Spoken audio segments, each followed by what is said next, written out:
하나님의 말씀 에스더 2장 1절부터 18절까지 말씀입니다. 구약 751페이지 에스더 2장 1절부터 18절까지 저와 여러분이 한 절씩 교독하겠습니다.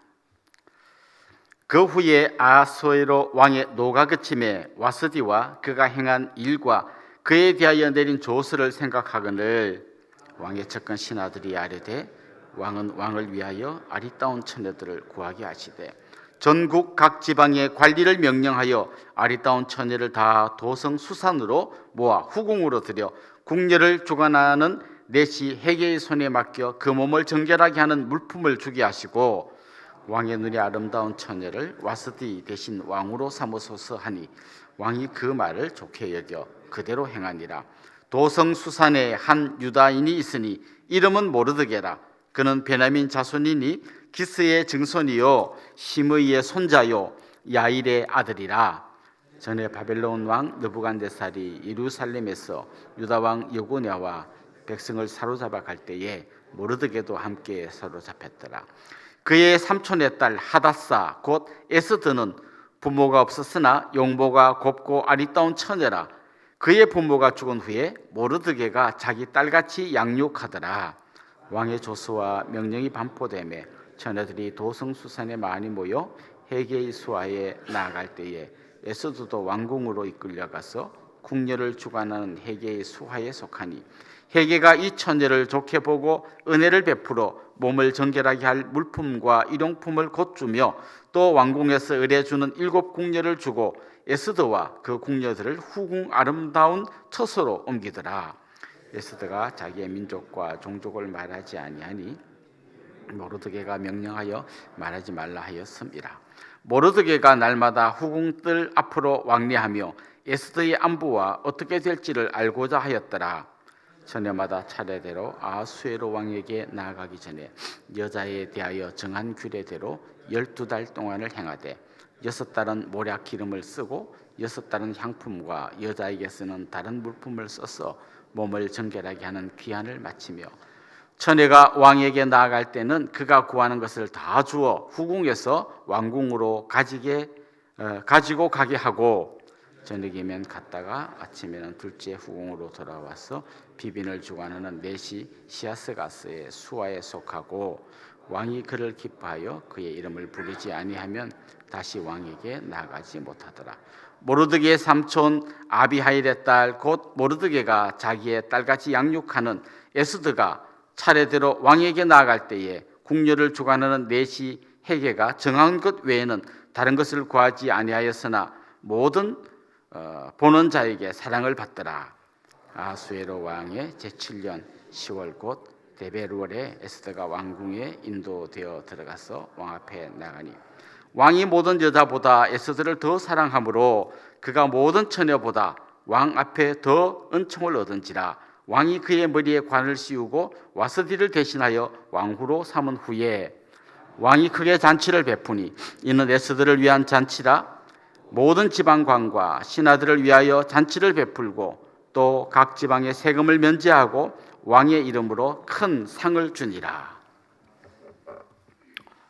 우리가 교회에서 예배 드릴 때 찬송하고 기도하고 말씀을 듣고 옆에 있는 성도들과 교제하고 하다 보면 정말 하나님과 동행하는 그런 느낌이 우리에게 옵니다. 그런데 막상 세상으로 나가면 그게 안 믿는 사람들 속에 들어가야 되고 안 믿는 사람들의 그 문화 속에서 살다 보면 정말 하나님이 보이지 않는 좀 답답한 그런 마음을 느낄 때가 가끔씩 있을 겁니다. 에스더서를 읽는 독자는 어떤 그런 상황 속에서 성도가 어떻게 살아야 되는가라는 질문을 갖고 이 본문을 읽으면 좋겠습니다. 에스더 이 본문 말씀은 바빌론의 포로로 잡혀간 사람들 중에 이제 고레스 칙령으로 이스라엘로 돌아간 사람도 있지만 돌아가지 못하고 그 땅에 그냥 남아서 살던 사람이 어떻게 살았는지를 보여주는 그런 말씀입니다. 이방 땅에 사는 거죠. 다 우상을 섬기고 이방의 문화 속에 사는 그 사람들 속에 이스라엘 백성, 하나님을 섬기는 이스라엘 백성들이 섞여서 삽니다. 많지도 않은 그 소수의 사람들이 자기가 유대인임을 당당하게 드러내지도 못하고 이렇게 숨죽이면서 살고 있습니다. 마치 요즘에 저 북한에 사는 그리스도인이라든지 저 이슬람권이나 공산권에서 정말 안 믿는 사람들 속에 폭 박혀가지고 힘들게 살아가는 그리스도인들처럼 이 에스더에 나오는 유대인들은 그렇게 산 거죠. 어떻게 살아야 될까요?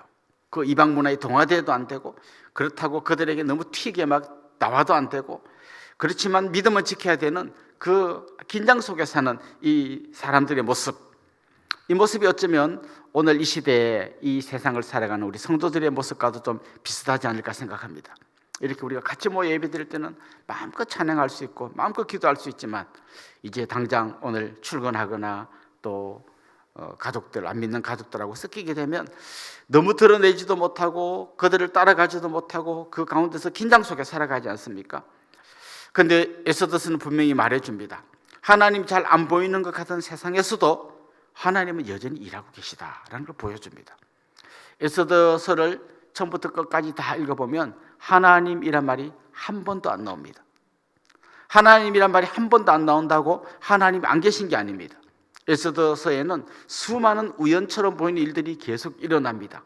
우연히 또 우연을 만나고 그 이후 우연히 또 다른 우연을 만나고 계속해서 극적으로 이 본문이 진행되는데, 한 가지 분명한 것은 우연이 아니라 우연을 가장한 하나님의 손길이라는 것입니다. 오늘 본문에 보면 에스더가 왕후가 되는 그런 이야기가 소개되고 있습니다. 어제 본문에 보면 와스디라고 하는 그 앞에 왕후가 임금의 노여움을 사서 폐위당합니다. 그리고 오늘 본문을 시작하는 첫 단어는 그 후에라고 되어 있습니다.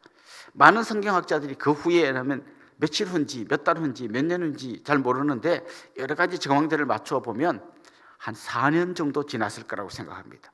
4년 정도 지났고, 그 사이의 왕은 그리스와 전쟁을 벌여서 크게 패배하고 많이 좀 마음의 상처가 큰 그런 상태에 있습니다. 그 후에 오늘 본문에 보면 왕이 좀 곰곰이 생각해 봅니다. 와스디가 폐위된 그 과정을 곰곰이 생각해 본다는 본문이 나옵니다. 잘했다라고 생각했는지 너무 급했다고 생각했는지 모르지만 하여튼 뭔가 그 왕후가 생각났다고 이야기합니다. 그때 이제 신하들이 말합니다. 전국에서 예쁜 아리따운 여자들을 다 골라가지고 모아놓고 그 중에서 제일 예쁜 사람을 찾아가지고 새로운 왕후를 세우면 좋겠다, 이렇게 권면합니다. 사실 이 에스더서를 잘 보면 이 아하수에로 왕이 절대 권력을 갖고 있는 것처럼 보이지만, 사실 이 왕을 움직이는 그 측근 신하들의 파워가 막강합니다.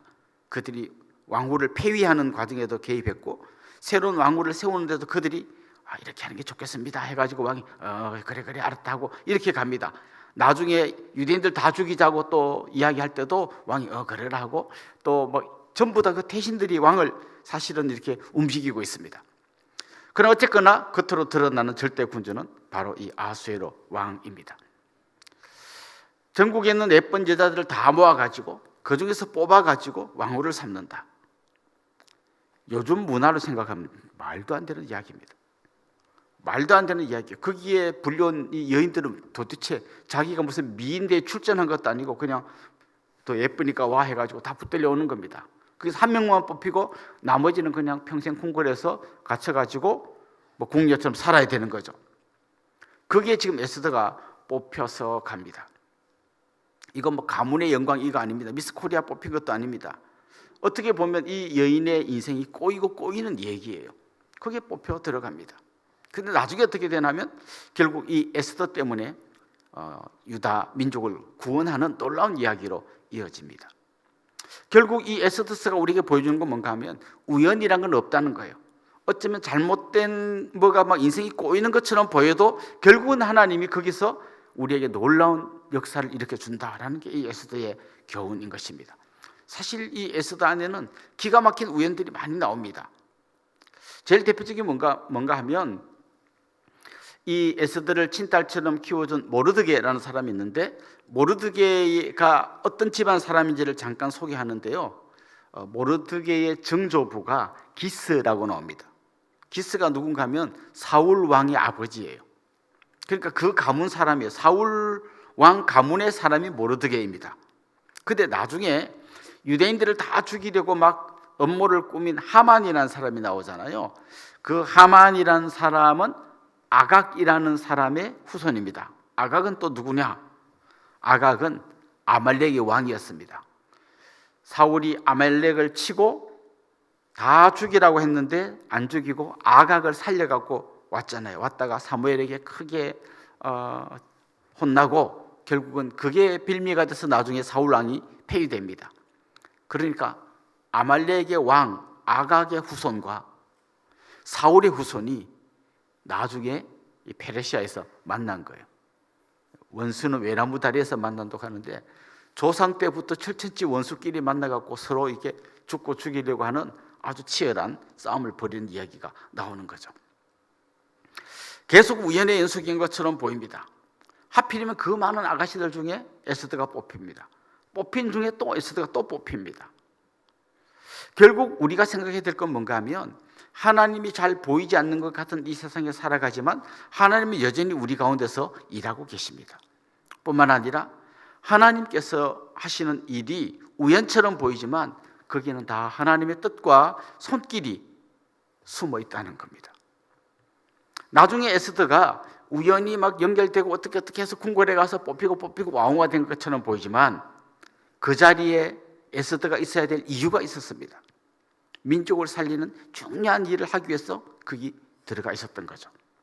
그렇다면 우리는 이런 질문을 던져볼 수 있습니다. 나는 지금 왜 여기 있는가? 어쩌다 보니까 흘러 이곳까지 왔습니다. 그렇게 생각할지 모르지만 하나님이 여러분을 이 동네에 보낸 뜻이 있고 우리 교회에 보낸 뜻이 있고 여러분을 그분과 결혼하게 한 뜻이 있고 그 가문에 들어가게 한 하나님 뜻이 있습니다. 이걸 생각하고 사는 사람은 내 삶에 일어나는 수많은 문제들 앞에서 하나님이 나를 통해서 어떤 일을 하려고 하실까? 이걸 생각하지만 이걸 생각하지 못하면 아이고 내 신세야 어쩌다가 내가 여기까지 와서 이 꼴통 집안에 시집 와가지고 평생을 내가 썩냐?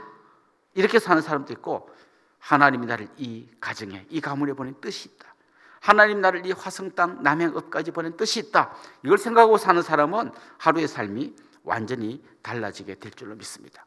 특별히 이곳에 사는 동안 특별히 오늘 또 아침에 출근해서 믿지 않는 사람들 속에 사는 그 시간에 계속해서 우리가 이 생각을 하는 거죠. 하나님이 나를 이 회사에 보낸 뜻이 있다. 그럼 우리 삶이 완전히 달라지는 거죠. 이 에스더서에 보면 저울에 딱 올리면 이렇게 비슷한 게 아니라 획 기울어질 정도의 좀 극단적인 어떤 비교 대조가 나오는데요. 아수에로 왕이 하는 행동을 잘 보면 이건 뭐 어깨에 뽕이 들어가도 한참 들어가 있습니다. 그 어제 본문에 보면 이 아수에로 왕이 잔치를 벌이는 장면이 나옵니다. 잔치를 180일 동안 벌입니다. 반년 동안 잔치를 벌여요. 수많은 사람을 모아가지고 금잔에다가 술을 따라주고 막 그냥 흥청망청 마시면서 잔치를 벌이는 장면이 나옵니다. 그리고 또 7일을 더 연장하고 또 사람들을 불러 모으고 오늘 본문에도 보면 에스더하고 결혼했다고 또 막 세금을 면제해주고 어마어마하게 막 인심을 씁니다. 뭔가 막 대단한 걸 가진 사람이 대단한 일을 하는 것처럼 보입니다. 반면에 에스더는 이제 그 뽑힌 여자들 중에 뽑혀갖고 이제 왕 앞에 나아가기 전에 뭐든지 구하는 대로 다 준다고 이야기하는데도 딱 필요한 것만 구합니다. 자기에게 그래도 이 쥐꼬리만한 권력이 생겼습니다. 이것도 주시고 저것도 주세요. 어차피 내 왕 앞으로 나가야 됩니다. 뭔가 생겼지만 그걸 다 거절하고 딱 필요한 것만 갖고 왕 앞에 나갑니다. 아주 대조가 되죠. 자, 저는 이게 우리에게 주는 큰 메시지라고 생각해요. 세상의 사람들이 추구하는 삶의 방식과 우리가 추구하는 삶의 방식이 전혀 다르다는 거예요. 그들은 뭔가 막 크게 보여야 되고 높아져야 되고 박수를 받아야 되고 사람들이 다 칭찬해야 되고 하지만 이름 없이 빛도 없이 자기 길을 걸어가는 그리스도인의 삶이 어떠해야 할지를 힌트처럼 보여주는 거죠. 사실 이 삶은 그냥 착한 삶이라기보다는 신앙이 삶으로 되어 나오는 거라고 볼 수 있습니다. 그리스도인들에게는 그리스도의 향기가 나야 됩니다.